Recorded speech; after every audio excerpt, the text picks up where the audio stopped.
welcome to the deep dive. Today, we're jumping into something really practical. Yeah, essential English for everyday stuff. Exactly. Specifically, how to handle yourself in, say, a restaurant setting. You know, introducing yourself, asking basic questions. Because learning a new language, it can feel a bit daunting, right? Totally. Yeah. So our mission, let's call it, is to give you some tools, some key phrases you can use straight away. Make those first interactions smoother, more confident, like having a little cheat sheet. Precisely. We'll be using real-world examples, pulling out the vocabulary you actually need when you're dining out. Think of it as your guide to navigating restaurant English.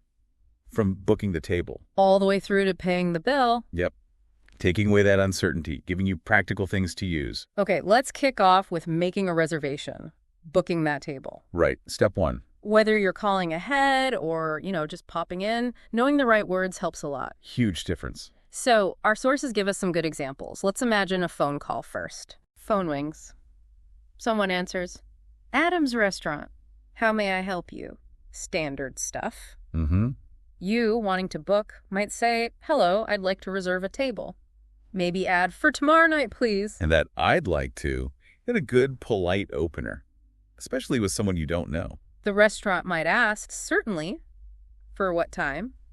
And how many people are in your party? Yes. Party. Good word to know in this context. Yeah, it just means your group. How many people are eating together? Nothing to do with balloons and cake here. No. So you might reply, there are 4 of us. And maybe add something important like, one person is vegan, though. Good point.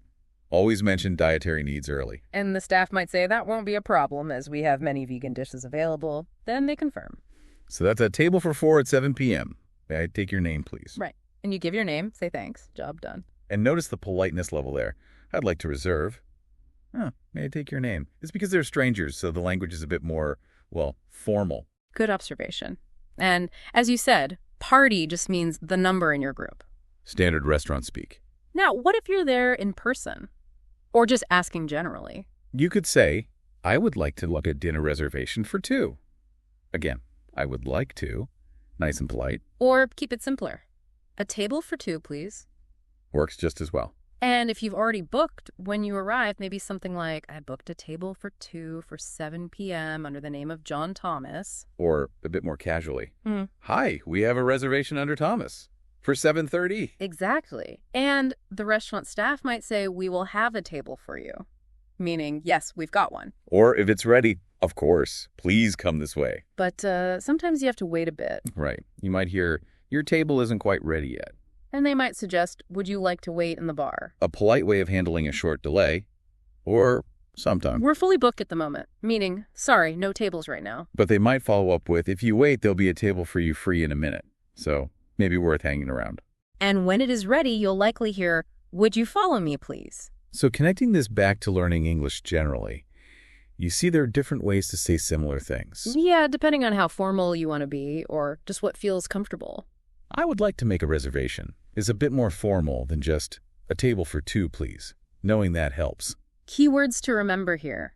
Make a reservation, obviously. Booking means the same thing. For 2 people. For 4 people. Specifying the number. Under the name of. For when you give your name. Available, meaning free, not taken. And the opposite, fully booked. No tables free. And let's quickly touch on seating preferences. You might want a specific spot. Like a table by the window. That word by tells them the location you'd prefer. Or maybe a table by the terrace if they have outdoor seating. A terrace is that outside area. And if you've got little ones, you might need a high chair. Right, that special chair for babies or toddlers. So notice by for location and for purpose or time. A table for 2. A reservation for Tuesday. Good point about prepositions. And we heard may earlier, didn't we? May I take your name, please? Yeah, may. For a polite request. It's a bit more formal than can. Can I take your name? Works too, of course. Sure, but may sounds a bit more, formal. It can also mean possibility, like it may rain, or a suggestion, you may want to try the special. Useful word. Okay, so moving on. You've arrived at the restaurant. Now you need to get seated. Right. The arrival moment. You'll likely be greeted, perhaps, good evening. Do you have a reservation? And you can answer, yes. A table for 2 in the name of Jessica. Or just, Yes, my name is Peter Smith. Simple enough, and if the table's ready, come this way, please. And if you don't have a reservation, You can just say, a table for two, please. or ask politely, may we sit at this table? If you see an empty one you like, using may again there. Yeah, and remember, reservation and booking, they mean the same thing here. You've arranged it beforehand. And always use please when asking for something if you don't have a booking. Just good manners. Definitely. What about specific seating preferences? Maybe you don't want just any table. You can ask, can we have a table by the window? We mentioned that. Or maybe you want to sit outside. Can we be seated out, please? Seated out just means an outside table. The staff might say, I could seat you at an outside table right away. You might have other preferences too, like, we want to be away from the toilets if possible. Uh-huh. A common request. Notice the if possible softens it, makes it polite. Yeah, you're being clear, but nicely. Or, back to the kids, do you have a high chair for little children? And if they ask you, where would you like to sit? You could say, can we have a table on the terrace? And they might check, I'll see if there is one free. So knowing how to ask for what you want, seating-wise, is pretty helpful. Right. Being direct but polite, that if possible is a great little phrase. It is. Smooths things over. Okay, so you're seated. Table's fine. Now, interacting with the waiter or waitress. First things first, usually the menu. Yep. You can ask, can you give us the menu, please? Or maybe, can I have the menu, please? And the waiter will likely say, sure, or perhaps, just a moment, meaning, hang on, I'll get it. They might also offer you a drink straight away. Can I get you an aperitif? Ah, aperitif. Fancy word. Just means a drink before the meal, to get you started. Like a little warm-up drink. You could reply, yes, please, and apple juice, or whatever you fancy. And if you want to see the wine options... Can I see the wine list? Simple. And don't be shy if the menu's confusing. Absolutely not. Ask for help. Could you help us with the menu, please? Or about a specific item, what's in this dish? Very useful questions. Yeah. And notice can and could for requests. Could is often seen as a touch more polite. But both are totally fine in most places. Yeah. So keywords, menu, aperitif, wine list. Pretty straightforward. All right, menu digested, time to actually order some food and drinks. The main event. Lots of examples here. You might hear friends discussing, what are you going to have, Tim?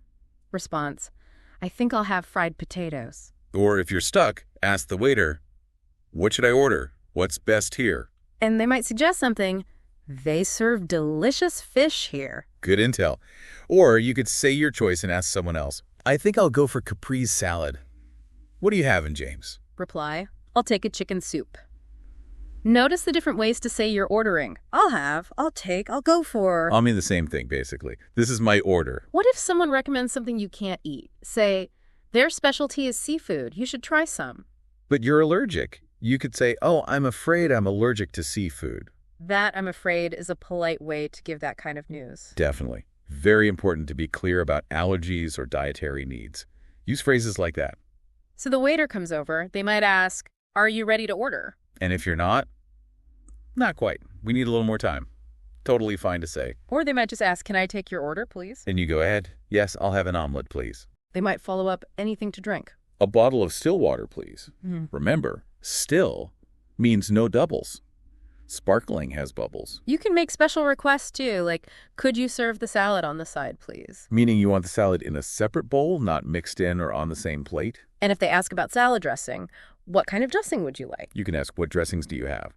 They might list options. We have Italian, French, and blue cheese. If you've got kids, maybe ask, do you have a children's menu? Though sometimes the answer is just, I'm sorry, we don't have one. Steak orders often come with a question. How would you like your steak done? Rare, medium, well done. Those describe how much it's cooked. Rare is very pink inside, well done is cooked through, medium is in between. Just reply with your preference. Medium, please. And for vegetarians, Ask directly. Do you have vegetarian meals? I'm vegetarian. Hopefully they'll say, yes, we have. and some really basic order phrases. For me one. Whatever it is. I'll order this. I will have a beer, a cup of wine for me. A bottle of wine, please.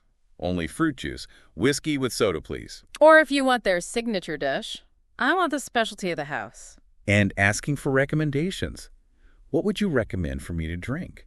Or what's best here? Or simply, what would you recommend? If you have dietary needs, be specific. I am vegetarian. What suitable food would you recommend to me? Suitable, meaning appropriate for you. Wow, that's a lot of ways to order. But it just shows you have options. Don't be afraid to ask questions. What's in this dish? Or could you help us? Really useful. Gets you what you actually want. Okay, food's ordered, maybe even arrived. What if you need something extra during the meal? Or if something's not quite right? Mid-meal requests and troubleshooting. Simple requests first. Can I have some more bread, please? Or, oops, excuse me, I dropped my fork. Can I get another one, please? Happens to the best of us. Would you bring us extra napkins, please? All straightforward requests. Now, getting the waiter's attention. You might hear people just call out, "Waiter." Yeah, it works, but maybe isn't the politest. Better to say, "Excuse me," and try to catch their eye. Or maybe, "Excuse me, waiter." Sounds a bit better. You could also tell them you're not ready yet. When we are ready, we'll call for you. Or signal you are ready. We want to make an order. Though usually they ask you first.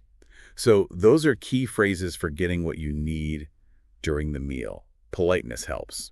Now, the slightly trickier part, what if there's a problem? Yeah, something's wrong with the food or drink. You could say, "Excuse me, this cup is dirty." Yep. Be direct, but polite. Or, my baked potato is raw inside, meaning undercooked. Or if they brought the wrong thing. "I asked for draft beer, not bottled." Remember, draft is from the tap. Oh dear. Or, there's a hair in the soup.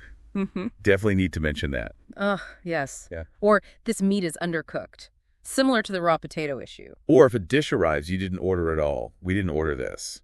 In these cases, start with "Excuse me," or "I'm afraid." Yes, that's a polite tone. Then just clearly state the issue. This meat is undercooked.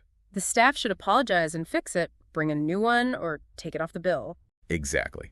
Clear communication helps them solve it quickly. Okay, meal finished. Hopefully everything was great despite any minor issues. Time to pay. The final step. The bill. Or the check, depending on where you are. You can ask, "Can I have the bill, please?" Or just, "The bill, please." Nice and simple. What if you're with friends and want to pay separately? "We'd like separate bills, please." So everyone gets their own total. The waiter might say, "Coming right up," meaning, "I'll get it now." Or they might hand it over and say, "Here you are, service is included in the bill." Ah, service included. That means the tip or service charge is already added. Good to know. Now, deciding who pays. You might agree, let's split it. Everyone pays an equal share. Or one person might offer, "No, I'll get it. It's my treat." Or, "Let me get it, will you?" And the other person might insist, "No, it's on me." Both "my treat" and "it's on me" mean I'm paying.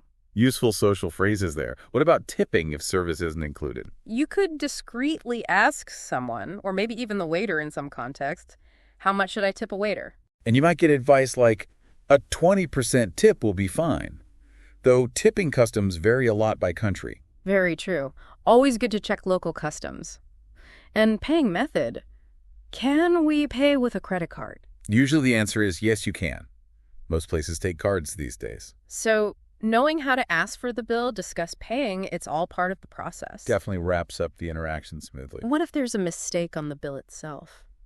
Oops. Yeah, that can happen. You'd say something like, "I'm afraid there is a mistake in the bill." Again, "I'm afraid" softens it. Then explain the problem. "I didn't order a coffee." Yeah. Or maybe, "You charged me twice for the dessert." Be clear, be polite. They should apologize and fix it.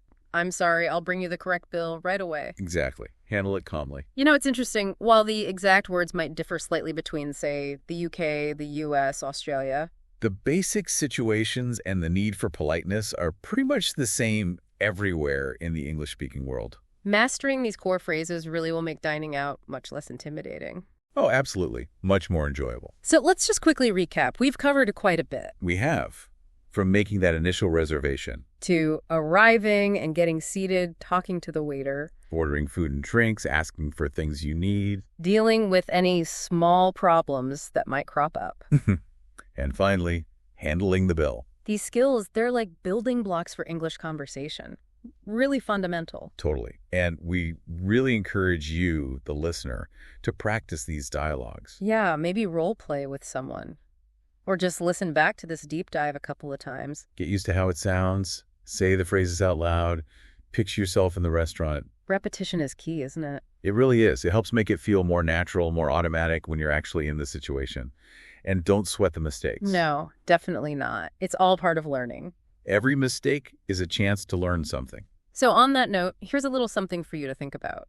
What other everyday situations, maybe outside of restaurants, do you wish you felt more confident handling in English? Yeah, thinking about those specific needs can really help focus your learning.